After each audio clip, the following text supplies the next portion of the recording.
Hi guys. So recently I've been getting a lot of DMs from Chelsea fans in particular. They are like, Kenny, you talk about other teams, you talk about Liverpool, you talk about Arsenal, Man United, but you never talk about Chelsea. Is it that we are so poor as a team or because we had an abysmal season last time? That's why you don't talk about us. My answer is pretty straightforward. One thing about football analysis is that we need to understand the manager at the helm of affairs in a particular team, his style of play, what formation does he like to use, what are the tactics, the kind of player he loves to work with. So those are those things we need to put into consideration before we start making analysis of a team. And we need to understand that Mauricio Pochettino, who is the new manager at Chelsea, this man has been out of job for I think a year and a half now. Definitely, he has had time to research, had time to think about new tactics, new formation, new style of play. So whether he's going to use a 4-4-2 at Chelsea, whether he's going to use a 4-3-3 at Chelsea, nobody knows. His style of play, nobody knows. Whether he's going to play an attacking football, whether he wants to counter attack, nobody knows. But after so many DMs, I was like, okay, we'll do a simple thing. Most of us play football bets. We forecast. We don't know the actual results, but we make predictions. So let's forecast how Mauricio Pochettino Chelsea would look like. But before we do that, we need to understand where Pochettino is coming from, his style of play in his previous teams. Pochettino came into the limelight when he was at Southampton.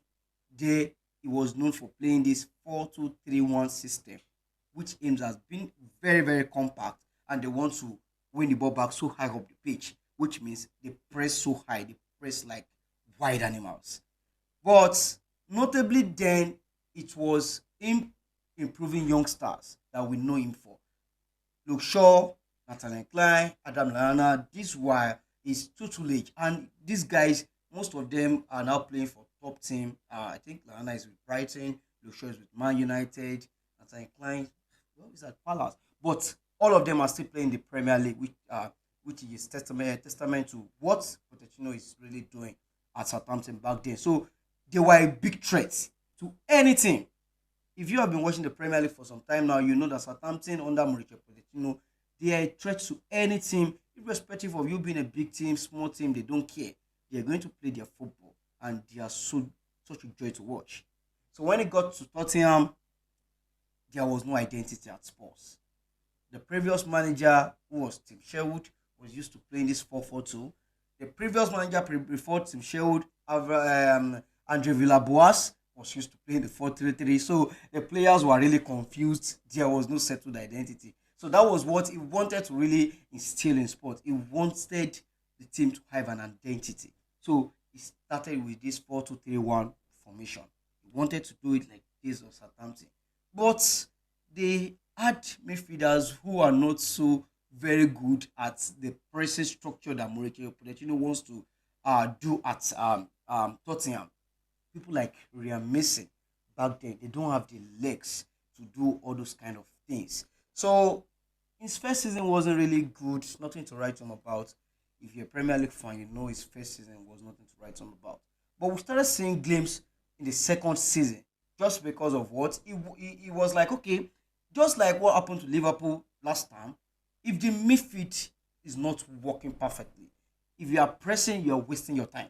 Because if you press, the opponents go for a long ball, your midfield or your backline should be there to win the second balls. And I don't think anybody will want their backline to win the second balls. You want the midfield to win the second ball so that you are very, very close to the opponent's goal. So once the midfield is bad, the pressing structure in any team will be destabilized. So he brought in Eric Dyer to the middle of the park. He was playing him as a double pivot then with Musa Dembele. And Eric Dyer was providing that offensive presence that they need for them in the middle of the park. Musa Dembele is so good at progressing the ball for them. They had young Dele Ali, who just joined from MK Dons. They had him in Son. They had Ericsson, and up top they had Hurricane. A very, very beautiful football team. They challenged for the title. They got to the final of the UEFA Champions League, although they lost to Liverpool. Although Liverpool were a better team, we all know that.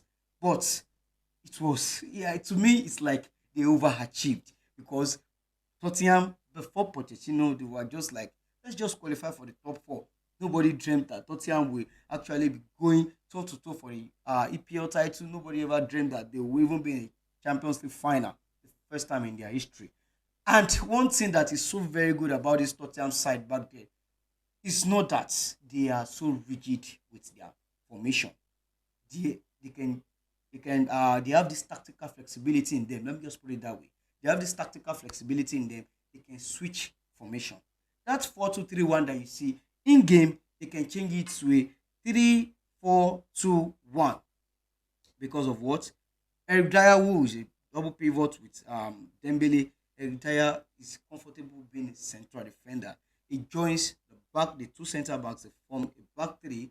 Then Walker and Rose, who are his full backs, this guy they have a lot in their legs. You know Walker now, they have a lot in their legs. So they play as a wing back.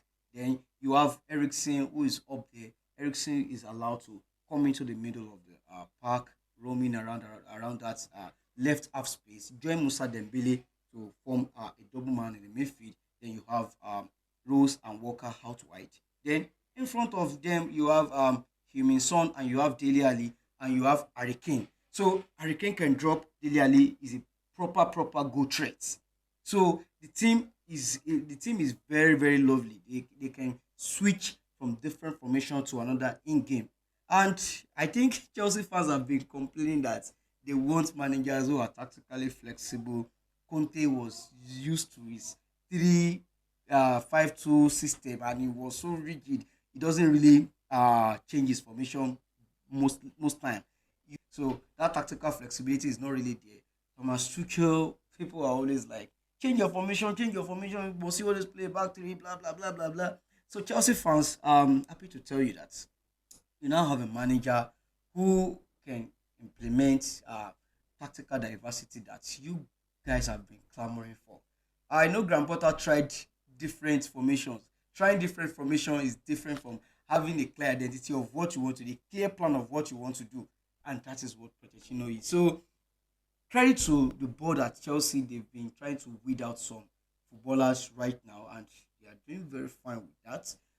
They are bringing in new players. Pochettino is known for developing young stars, and I think the likes of Mokialo Modric, the likes of Noni Madueke, these are guys who can really learn from Mauricio Pochettino. So I looked at the entire Chelsea squad. Let's make a design of that 4-2-3-1 formation in a Chelsea team. So we're going to have Kepa in goal. On the left side of the fence, I think most Chelsea fans would prefer Ben Chilwell to Marco Corella. I know most of you would do that. So on the left side CB we have Badiashile. In the right side CB we have Thiago Silva, and in the right back we have Rhys James, and in front of them a double pivot we can have Enzo Fernandez and Gallagher. Gallagher can actually progress the ball very well for them, and you have in front of them you have Raheem Stanley, you have Christopher Nkunku playing as the 10, and you have Madueke on the left, and up top Romelu Lukaku. So here's how the thing is going to make sense. So this is a formation that I think they can actually play under Mauricio Pochettino. Chelsea can actually play under Pochettino, but the tactical flexibility, they can still be tactically flexible in that formation. It can also change to a 3-4-2-1 system, whereby you have a back three of Ben Chilwell, Badiashile, and Thiago Silva, and the four in front of them is Raheem Stanley, Enzo Fernandez, Gallagher, and Rich James. That's a four. And in front of them, you have Christopher Nkunku, you have Madueke, and up front, you have Romelu Lukaku. That makes a 3-4-2-1. And that's they can the formation is kind of crazy because you have Christopher Nkunku who is going to be like that Dele Alli type of player for Mauricio Pochettino, a proper goal threat, a proper goal threat, and you have Raheem Stanley. Raheem Stanley is matured enough to keep the weight. He can play as a wing back. He can keep the weight. He has done that under Pep Guardiola. He can keep the weight. He can stretch the team's back line, and this gives Chelsea a lot of beautiful options. So Chelsea fans, Congratulations for getting Mauricio Pochettino. He's going to develop the team, but I want you guys to know that this is a project. This is a period of transition. Chelsea fans are used to winning. They are used to winning trophies. So this kind of moments are strange. Chelsea fans, there is possibility that you are not winning the Premier League next season. There is possibility. This is a period of transition. We need to understand that. Embrace that fact. Enjoy your season, guys. Mauricio Pochettino, if given time, will develop young stars and will play good brand of football that Chelsea fans want to see. But it needs time. It needs time. The team has to settle. He needs to build the team around whichever player he feels he wants to build the team around. Give him time. But Chelsea are going to probably charge for Europe this season. But that particular Premier League title, I don't think Chelsea are ready for the Premier League title. Although they are not playing Europe next season, which means when others are playing Europe, they are back home resting. But that is not enough reason to win the Premier League title. That doesn't mean. It doesn't mean at all. People who are playing every 3 days can actually win it, and you at home won't even win it. It has happened to a lot of teams. Go back to the drawing board. You see that it has happened to a lot of teams. So, what do you guys think about Mauricio Pochettino's move to Chelsea? Do you think Chelsea should expect a good brand of football? Do you think Mauricio Pochettino will fail as Chelsea just like predecessor, Graham Potter, Lampard? What do you think about that Pochettino's move to Chelsea? I personally think it will be a good one, but it needs time, just like I keep saying, it needs time. This is a period of transition. Let me know what you think in the comment section, guys. And guys, make sure to click the plus button to give me a follow if you love content like this. Drop your comments, share this video with your friends, and stay cool, guys.